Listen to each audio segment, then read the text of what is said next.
Hello, everybody. Welcome back. I'm very excited to have this wonderful woman on the show yet again. She's been on a couple times, and every time she comes on, we have just wonderful conversations. And she's doing amazing work with her foundation, and she's a former first responder. She's going to talk about that. My good friend, Rhonda Kelly. Hi, Pat. Thanks so much for the invite. It's great to see you again. Oh, it is so good to see you. I texted you. We were supposed to have a show yesterday. I texted you because I live, obviously, I live in Arizona now, and I came to Colorado for a few days, and it was just horrible weather. And I was like, Rhonda, I don't know what's going on with the weather here in Colorado, but we had tornado warning, and I grew up with it, so I know better. It's crazy in the summer sometimes, but I appreciate your flexibility. Of course. And it's so good to see you and talk to you all the time, and I'm so glad you're doing well. And for the listeners who don't know who Rhonda Kelly is, she's about to tell you. Rhonda, go ahead. Oh, thanks. Well, I am a former firefighter paramedic, former prior to that career and volunteer EMT. I'm also a former ER and psych ER nurse. In 2016, I founded a national mental health initiative for emergency responders and their families called Responder Strong. In 2020, I rolled that into a national nonprofit called All Clear Foundation, where our mission is to improve the overall well-being and longevity of responders and their family members. And I also work on the side for Global Medical Response as their head of health, wellness, and resilience. That's GMR, for those people who don't know, GMR is huge. It's a huge company, about 30,000 employees in every state. Correct? And global 38,000. 38,000, and there's many different entities that are pretty popular that fall under the GMR umbrella, correct? Exactly. So GMR is air and ground EMS. It's also fire service. They own Rural Metro Fire, who does some municipal and a lot of industrial fire support. They also own other companies like CrowdRx, who provides event medical, Burning Man, Coachella, etc. Nurse Navigation Line, which is a dispatch associated service that helps triage people who don't necessarily need to go to the ER and get them routed to the appropriate resources. And the list goes on. GMR really provides a comprehensive array of emergency response solutions. And I love it because, GMR's reach is not only big, but you're helping so many different first responders in obviously different states, all around the continental United States. And tell us, and All Clear, of course, is an amazing foundation too. What was the catalyst, Rhonda? Why did you go this route? I know your background, firefighter, retired firefighter in Colorado. What was the catalyst that said for you that said, I want to create this foundation. I want to go this route. What made you do it? Well, about 10 years into my career, I was realizing I saw changes in myself. I saw changes in my coworkers, not just the firefighters, the medics, and the EMTs I worked with, but also the nurses and the PAs and the ER staff that I was working with, the ER physicians, and started to really notice that this was associated with the job and why was this happening. And about that same time, it was 2011 or 2012, I became the health and safety officer for my department, Aurora Fire. We knew at that time that suicide was one of our leading occupational killers, not just in the fire service, but across emergency response branches. But we still weren't talking openly about it, and we weren't actively doing anything to address the root of the problem. At that time, Matt Vogel, who was then the deputy director of the National Center for Depression, reached out to me and said, I really want to work with firefighters. What do you need? So I shared with him our plight and told him what we really need is to stop working within isolation, with the isolations of our agencies, the isolation of our branches. We need to teach responders that empathy and compassion are required skill sets for this work, but they are also pathways for injury and how to recognize and protect themselves from those stress injuries. And we also need to address our culture. The cultures we've operated in occupationally have traditionally been very eat their own, resulting in the response to anybody who admitted mental or emotional impact was a resounding, you must be weak, you can't handle it, you should get out. And I believe all three of those factors are what contributes to the insane amount of not only suicidal ideation and attempts that we see, but all the other forms of stress injury leading up to it. Depression, anxiety, substance misuse is a failed attempt to cope with trauma, domestic violence, relationship issues. So he said, sounds like a great idea. I have no idea how to fund it. Until, yeah, right. We've all heard that at some point in our career. Sounds like great. How do we get the money? Right. And he was very resourceful. He went on to create an organization called the National Mental Health Initiative. Also, National Mental Health Innovation Center. Sorry, it's a long name. At the University of Colorado's Medical School, CU Anschutz. When that happened, he gave me a call and said, I think we can take the conversation to the next level. I have funding. That's when we dreamt up Responder Strong. He gave me the platform and the latitude to create it. I left Aurora Fire at that point at 17 years in to really grow Responder Strong. We had a lot of success for two reasons. One, we operated across branch boundaries, knowing if we want to change our culture, we have to work together. And two, we really engaged our allies, the researchers, the educators, the clinicians, the foundations, who really wanted to work with our population, but either didn't have the keys to the door, didn't speak the right language, or just didn't understand our culture enough to be effective operating with us. So it was a great format. We've seen a lot of other organizations adopt that format, and I think it's the way to go. The third piece is that we involve the families. And I know you and Shatterproof in particular are very interested in incorporating the family in the education and awareness process. Absolutely. And also in the healing and the proactive support processes. Yeah, I mean, and we were talking before, because that's, the first responders. I mean, the focus is on the first responders, not just with FHE and Shatterproof, but every place. It seems like the focus is on the first responder, which is great. But the questions I get now a lot when I go talk to people and meet with people, Rhonda, and you probably do too, is, okay, what are we doing more for families? Because the first responder, they go and they get treatment wherever that is, and then they come back, and the families are still dealing with the trauma and all the emotions that got their first responder into treatment and the aftermath. Now it's almost like, okay, how do we address the issue with families? Exactly. And I love the saying that families wear an invisible uniform. I think that's a very apt description for what happens, in that responders, no matter how we try to not bring the job home with us, we do. And we also change in response to the job. One of the big challenges we see is the skill sets we're taught on the job, the things we get praised and promoted for. Yeah, those don't work so well in a home environment, but we're never taught how to turn them off. And many times this starts to be the source of fracture between us and our families, tends to start eroding the sanctuary we have at home. And it's not malicious, it's not intentional. Oftentimes, we as responders are trying to protect the family from the worst of the worst that we've seen. And nobody taught us that you can talk about how you feel without talking about what you saw, what you smelled, what you heard, what you witnessed, what you did. That's such a good point. Such a good point. Well, and families oftentimes in that first family, second family juxtaposition can rightfully so feel like they're being excluded when we come home and it's clear something's wrong with us. We're angry, we're frustrated, we're upset, whatever. And our answer is, no, I'm fine. No, I'm fine. There's nothing wrong. Family feels like, okay, what I'm seeing and what I'm hearing are not aligned. There's a lot of dissonance here. Then a coworker calls us and we're a million miles an hour on the phone talking about everything. So the family sees us having emotional intimacy with. Then they're like, why aren't you talking to me? I'm your wife, or I'm your spouse, or partner. Exactly. And when neither side is equipped with the understanding or the language, the words to talk about it, it rapidly devolves into an argument, or it can, especially if the responder is stressed out or the significant other is stressed out because he or she's been home with the kids or with the daily life. So we see that there's a lot of challenges there. And then we also see with responders, lots of times, because we're called to witness the worst of the worst, and in our stressed minds, we can take this small portion of the spectrum of human interaction and expand it to think people suck and the world is unsafe.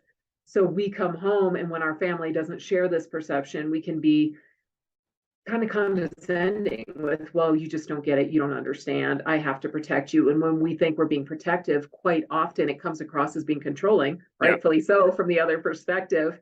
Things like, no, you can't go to that slumber party. Do you know what happens at slumber parties? No, you're not going to the park alone. Do you Yeah. know who hangs out at parks? Yeah.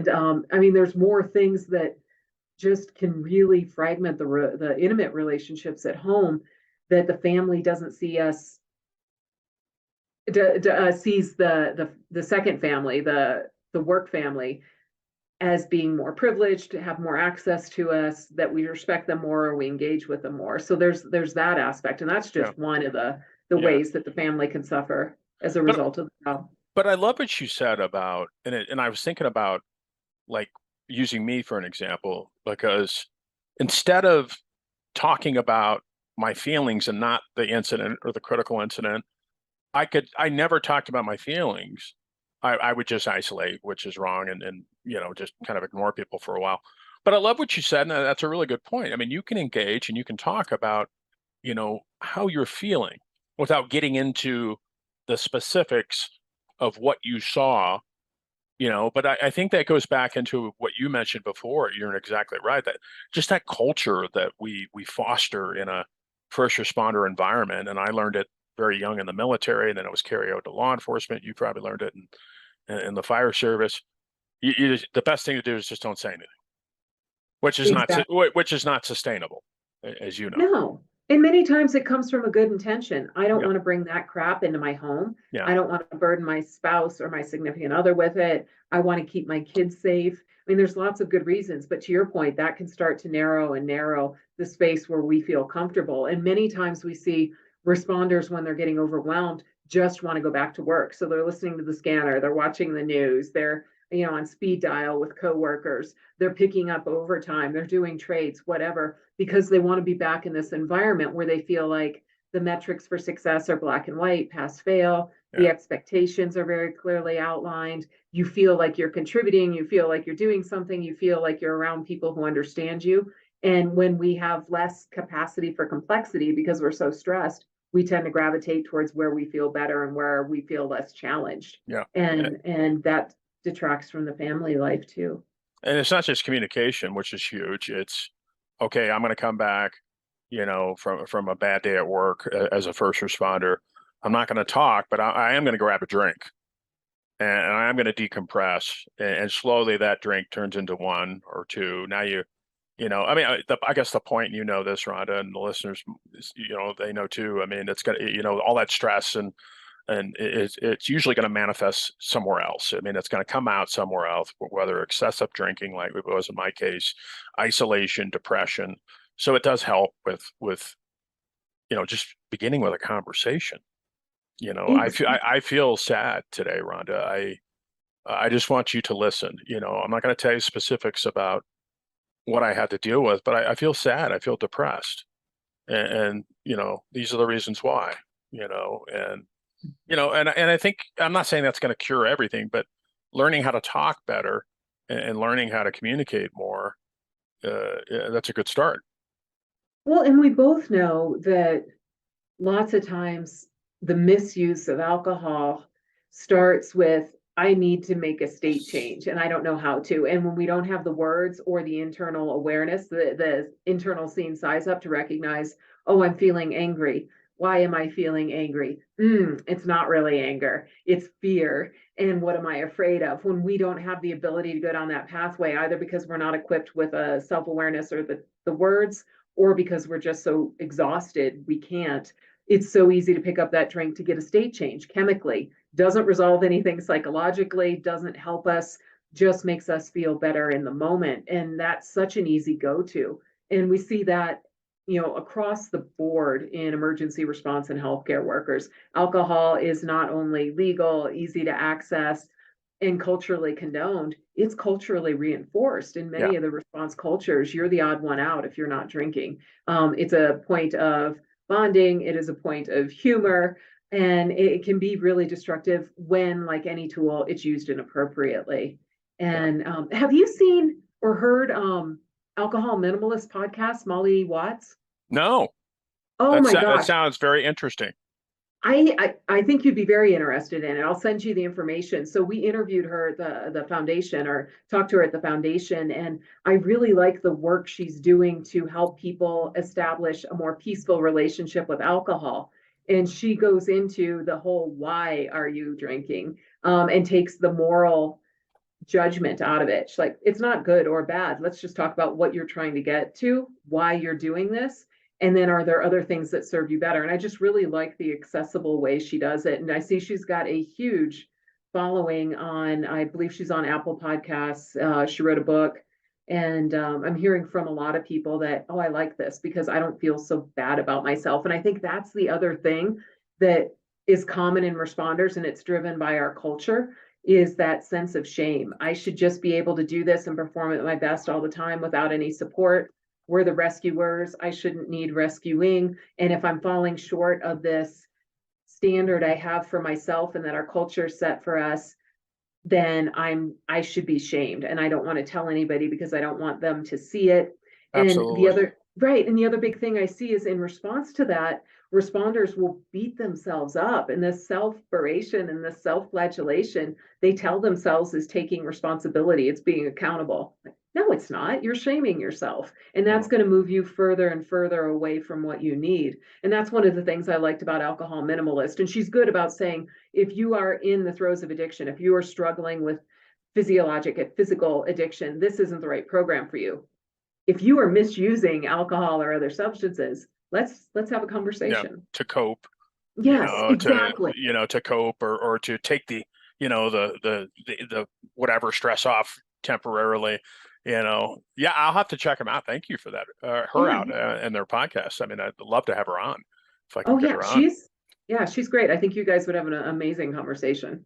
How do you think outreach is going, Rhonda, with reaching the first responder community these days with about what we're talking about, mental health, addiction? I mean, do you think it's I don't know if that makes sense. I mean, No, it does. we do a lot of outreach, FHE and Shatterproof. I know All Clear does, GMR does. I mean, how do you think how do you think first responders respond to that? Well, I love that you asked that. So back when we founded Responder Strong in 2016, we really took the sledgehammer approach to talking about suicidality Hmm. because it was the elephant in the room that nobody wanted to talk about. And we thought if we don't approach this directly, we're not going to be able to get a constructive conversation and movement affected. So we talked about suicide in and out all day, and people were resistant. Then we started to talk about the stress injury continuum and started to talk about things like domestic violence and substance misuse. And pretty much across the board, the message we got was, can we go back and talk about suicidality? Because that's not near as stigmatized as these other things. Yeah, exactly. And that's been a big part of our message, not to excuse any behaviors, but to explain what's happening behind them, the process. And as you know, we adopted in All Clear and Responder Strong the stress injury formation Hmm. model in recognition that a lot of our mental and emotional, but also our physical challenges are a direct result of chronic elevation of cortisol, chronic overactivation of the sympathetic nervous system, and that there is no shame to be had in any of this, only understanding because this is a physiologic process. So the high cortisol, that's what's contributing to our obscene rates of diabetes, hypertension, central adiposity, that spare tire, Obesity, obesity. all that stuff. Oh, exactly. And then you compound that with sleep deprivation, which is a known carcinogen, and you launch off on the whole cancer pathway. But those things, the changes in the brain that happen in the presence of chronically elevated cortisol, chronically overwhelmed and overstressed states, that can lead to depression, to anxiety, to the desperation that we reach out for the first thing that's available to numb, to cope, to get through the moment. And it's not weakness, it's not poor morals, it's desperation. Yeah. And that pathway, if we continue down it, and it's not always linear, can lead to suicidal ideation. And all of this is caused by this overwhelm of our coping mechanisms. And the message that we really like to spread is, okay, let's go back and talk about what's the single best thing you can do to improve the quality of life. It's learn how to manage stress better. You Absolutely. are subject to a lot more stress than the average person just by nature of what you do for a living. So you deserve more support, you deserve more training, you deserve more awareness around how to protect yourself. So in that line, we started to see more openness towards recognizing, okay, I'm struggling and I don't need to struggle. It's not glamorous to be struggling. I no longer buy into this martyrdom aspect of the emergency response culture. I'm not willing to sacrifice my life for what I do. I can do it well and still enjoy my life. But I saw that that was really accelerated during COVID when things just got so crazy that people, I mean, if they didn't realize they were stressed, they weren't paying attention. And I think with responders, a lot of people not only began to realize we're being asked to do incredible things. We're overwhelmed, and it has to do with what we're doing, not who we are, and not our value. It's not weakness. So on the tail end of COVID, and I think this is embedded in the greater social openness towards talking about mental health challenges, responders have started to reach out at far greater levels than I thought they would. We're easy a decade ahead of where I thought we'd be with Yeah. normalization. And we're in the interesting situation now where the demand is outpacing the culturally competent resources we have available, Yeah. in large part because the mental health providers are overwhelmed with everybody across society reaching out, but also many of them are taking their own advice now and starting to have better boundaries and restrict the number of patients they're taking. And facilities across the country are full up. Their censuses are full because so many people are reaching out. So we're in the unique position where the demand is exceeding our resources right now, which requires more skilled navigation of resources and also creation of additional culturally competent ones. Absolutely. Do you think some of it, Rhonda, is just the newer generation that is coming into the first responder field, that they're the newer, younger folks, firefighters, under the umbrella of first responders? Do you think the newer generation is basically coming in, and it's a lot easier for the newer generation to say, "Look, I'm struggling," than it is the older generation, like me, somebody who's in their 50s, where it was a culture thing. It was just the way we were brought up. You just don't talk about stuff. Where I think the younger generation is more willing to come forward. Not all of them, but I think a lot of them are more willing to come forward and say, "Look, I don't live to work. I want to work to live," kind of thing. Exactly. I think that's a good thing with the younger gen. I'm not saying, for the people who are listening, I'm not saying, older people like me are not willing to come forward. I'm just saying that in my experience, when I was still on the job, the younger generation is more willing to come forward. Oh, absolutely. So a lot of the pitching of our mental health curriculum in particular, we changed the pitch for who we're talking to because it has benefits across the board, but people have different areas of focus, different priorities, different areas that they want to target. So when we're talking to responders, we talk about, do you want to have a higher quality of life? Do you want to have a better relationship with your family? Do you want to have a long and healthy career followed by a long and healthy retirement? When we're talking to leaders, we ask them, are you having a hard time with recruiting and retention? The answer is always yes. That's epic levels right now too. Yeah. And we touch on that generational aspect with millennials and Gen Z coming in. They're not willing to suffer 30 years No. and the way that was the cultural expectation for responders when we came on. They want to know, what's in this for me? Where is my work-life balance? Why should I do this? How am I going to be a better person for doing this? And I think those are all extremely valid questions. And I think what the way our organization or operational cultures are going to need to change to keep them interested, to recruit them, and to keep them engaged is healthy for us overall.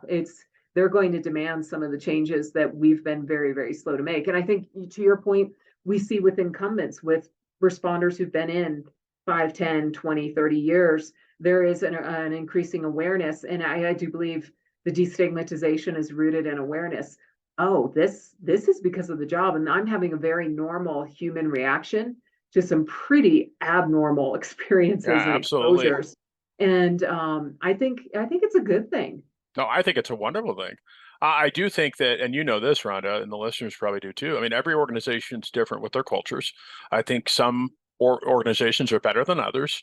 Mhm. But another thing is that I think gone are the days. I mean, I think it still exists in some aspects, but gone are the days where people are going to stay at the same job for 30 years. Yeah. And to your point, I mean, if a first responder doesn't feel like they have support from the higher ups or the brass or whatever you want to call it in one organization, that they're not getting the support they need, I think they're more apt to jump and go to a different organization that has a better culture. And because I think that's one thing that people don't understand is organizations like the public sector is the same as the private sector. Organizations are going to have their own culture. Some chiefs, fire chiefs are all in on mental health and taking care of their people, and others not so much. They might walk the walk, but or talk the talk, but they're not walking the walk. I mean, do you think that's true? I mean, that's my opinion. Oh, absolutely. I think you're right. People don't feel like they're tied to their job or to their career. That they have the options to move and to go someplace that's better for them, that's healthier, that they enjoy. And that we're going to have to change because the old culture doesn't appeal Yeah, yeah. to people. And it seems like I mean, you were in the fire service for many years. It always seems, and I want your perspective, it always seems like the fire service, I mean, not that they don't have problems, that they don't have, service members that are suffering, but it always seems like they had the right approach when it came to taking care of themselves better than their colleagues in law enforcement. I mean, because and maybe it's just a structure of the fire service. You're on for a certain amount of time, you're off for a certain amount of time, whereas law enforcement's always 24/7. They're always that hyper vigilant state where the firefighters they're at the firehouse for a while, and then they're doing stuff, and then they get a call, and then they're in that state, and then they come back and decompress. You know what I Well, mean? well, and I think there are obviously a lot of similarities in the occupational exposures for what calls they go to, what they see in the society, and what they're asked to do. There are also some very big differences, and one of the big ones is the amount of personal danger on the average call. Law enforcement, that's higher than it is for fire. On structure fires, it's probably higher for fire, a lot less Yeah, for law yeah, enforcement. But the big difference is fire departments tend to roll with 3 or 4 people on a crew. Not always, but usually. So that camaraderie, that team it's a good sensation point. can Yeah, really be a buffer, can be that support if the crew has a healthy culture, to your point. If the crew is supportive, if they're bonded, if they're forward thinking, they're self aware. It can easily go the other way too, where the crew is toxic in its own right, and being with other people is no longer better than being isolated. There was this big study, actually, now I just thought of, with Boston Fire. Dr. Hamrick, he was a former Boston firefighter, went out, got his MD, came back as the department's physician. He and some others did a survey, and they were able to show that it's best for us to be in a positive social environment. That's where we are better able to handle adversity in the context of calls. And this was all based in Boston fire stations. But it is far better to be in isolation, to feel alone, than it is to be in a toxic social environment. So yeah, the yeah, negative crews, the ones that weren't supportive, that were backstabbing, that were hostile, that was more corrosive and destructive than feeling isolated. And I always thought that was an interesting yeah. story. I hear from so many cop friends are like, well, you guys all buddy up, you're all together. It's like, yeah, but 24 hours is a long time, and it's who you're together with that really determines your mental health in the course of that shift. So I think there are differences. I Yeah, see not a whole lot of difference between the reported rates of suicidal ideation and suicide attempts between law enforcement and fire. I think they are different experiences, but very similar outcomes because it's stressful, and both cultures have been slow to support the human behind the badge or the yeah, uniform. yeah. And it makes sense, obviously with the fire crew, they're showing up together, they're living together.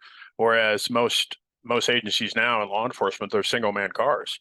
Mm-hmm. Unless you're with NYPD or LAPD or some big huge department like that, they're two-man cars. But yeah, I mean, if you have a healthy culture at a PD, you're like you said, you're kind of missing that camaraderie with your fellow officers. But if you have a toxic environment, then you're excited to get into that solo car by yourself and be driving around. Exactly. I'm out. Yeah. I'm out. I'm out. I'm out. So if you if you were giving advice, and I know you talk to a lot of first responders, but if you were giving advice to somebody who's listening right now about getting into the fire service or any first responder field, I mean, what advice would you give them? It's a very difficult time, as you know, in the first responder field, not just cops, but fire and corrections, dispatchers who are often forgotten. If Right. people are thinking about doing that, corrections. Well, what advice would you give them? I know that's kind of a broad question, but what advice? Wow, that's a great question. And, I think back over my life sometimes and wonder would I have chosen to take the same path, knowing if I knew then what I know now, would I have chosen the same path? And to be honest, I don't know. I loved my time in the fire service. I love the camaraderie. I still have very close relationships from it. It was a lot of fun. There were a lot of terrible things. There were many challenges. But when I look at what's out there, I've come to realize, oh, what I'm really interested in is taking care of the caregiver. So sometimes I think, should I have gone into neuroscience? Should I have gone into psychology? Should I have gone into leadership development? But all of that would not have the impact that I feel like people like you and I can have now because we have the lived experience. So Absolutely. yeah, so I feel like, and I'm wandering around this question, I know, that I guess I would occur, it would occur to me to ask people, well, what do you really want out of life? What do you enjoy? What Yeah. are your values? And I see a lot of responders get into response work because they have that rescuer inclination. You and I both know that helping professions tend to have higher than average ACE scores. So ACE scores, adverse childhood experiences, for those who aren't familiar, we know that the helper personality, the rescuer personality, often comes from people who overcame pretty significant adversity on their Yeah. own as kids. And they tend to grow up and want to continue to rescue people, to help people, which is fantastic. But I would also encourage people coming into it, what's your motivation for getting into this work? And is it to try to heal yourself? Is it to try to deal with the wounds that you encountered as a child? Maybe there's better ways to do that up front Yeah. and then decide if this is what you want to get into, because these are challenging professions. Whether you are a nurse, a firefighter, an EMT, a medic, a dispatcher, sheriff's department, law enforcement, even search and rescue, ski patrol. Hmm. Know yourself, know why you're trying to get into this, and is this going to get you what you want? And if it is, awesome, go for it. If it I, isn't, yeah. I love that answer. I love that answer because, so many times, oh, you're going to want to save the world. Well, okay. All right. First, you're not going to save the world. And I hate to sound cynical, but you know that. I mean, maybe you can impact your little part of the world and where you're at to some degree. But I love your answer because it's like, yeah, know thyself. Mhm. What do you want? If you just want to go run and gun and go 90 miles an hour in a fire truck, I tell you what, that's not it. Right, exactly. If you want to kick indoors all the time and be a SWAT guy 24/7, that's not it. Well, and know that what you want might change over time. So it does go back to Exactly. knowing yourself. Once you've had this experience and you know more, go into Maya Angelou, who I love. We do the best we can. And when we know better, we do better. So when we learn after 5 years or 8 years, oh, okay, I fulfilled that need. I've learned a lot. I see now that I really have my interest here. Maybe that's when you transition to something else. Maybe Yeah. you don't just jump ship, you roll the knowledge and the skills you've developed into another parallel path. Yeah. I mean, I don't regret anything I did in my career, but Mhm. and I love being a cop, Rhonda. It's just that towards the end of my career, um, I wasn't passionate about it anymore. And I'm okay. I'm comfortable saying with that, but I'm passionate about what I do now because now I'm in a position where I can say, look, I mean, I went in where, I was going to try to change the world. In the end, the world changed me. Love that. And, the things I dealt with, things you deal with, now they're teaching blocks, and you use that to reach out to people and say, look, don't do what I did. Right. Learn how to talk better, learn how to communicate, like you said, with your family. It's okay to talk about your feelings. I didn't learn about any of that stuff. So I'm very passionate about helping first responders. I know you do with All Clear and GMR about educating people more, especially young first responders. Look, take care of yourself.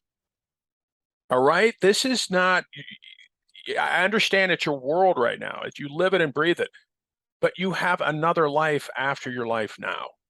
Exactly. If you are able to survive the first responder career, and we're all living longer, most of us, so you have a life after that. Right. Don't take things too seriously. Exactly. And have a backup plan. Rhonda, I don't have to tell you, you're one call away, God forbid, with an injury or God forbid something worse, where you have to leave the first responder field. Well, and that's something we talk a lot about through our work are the financial challenges of the job. And many Absolutely. responders pick up a second or third job and they default to what they know. So it's usually, if you're law enforcement, you do a security job. If you're fire, you volunteer or you're working for an ambulance company. If you're an EMT or a medic, you work for another ambulance company. So you are in effect, you think you're improving your financial situation, what you're doing is increasing your exposure to the trauma of the job while decreasing your recovery time. And you are not developing any other ancillary skills so that if you do have that horrible call where you go out on disability or you get terminated or you just get burned out and you choose to leave, you don't have anything else that you can do. Try and do something that's different, that expands who you are and changes how you identify, because we see so many times with career responders who really identify with their role as a responder, that when retirement hits them up, they now realize, I've lost my sense of identity, my meaning, my purpose, Absolutely. my structure, my focus, my busyness. And all of a sudden, those compartment doors that have been holding back all the crap from the career, well, those start to creep open. And it's really unhealthy for responders, and responders don't see it that way. We've been taught that, oh no, you're all in, to your words. Yeah, I live and breathe fire. I live and breathe law enforcement, or live and breathe dispatch. I do this all the time. We don't realize how one-dimensional it's making us. Absolutely. Absolutely. Rhonda Kelly, you are amazing, my friend. I could talk to you all day. If people want to reach out with you to you, learn more about you, learn more about All Clear and GMR, where can they find you?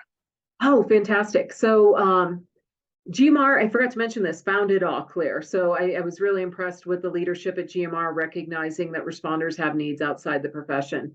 The best way to reach me is Rhonda at All Clear Foundation, RHONDA at allclearfoundation.org. Our website is allclearfoundation.org. Those are probably the two best ways to reach me. Rhonda And we're on Kelly. Facebook and Yeah, you're all over the place, and you're doing amazing work. I respect you so much in your career and what you're doing for first responders everywhere. You're always welcome back. And I'm Thank you. sorry I didn't get a chance to see you because we're in the same state right now. I know. Next time. Next time. But Pat, thank you so much for the invite. I always enjoy our conversations. I Oh, love yeah. to see your continued impact in the world, and love working together. Yeah, I love it too, Rhonda. Until next time, my friend. I'll talk to you soon. Bye-bye. Thank you.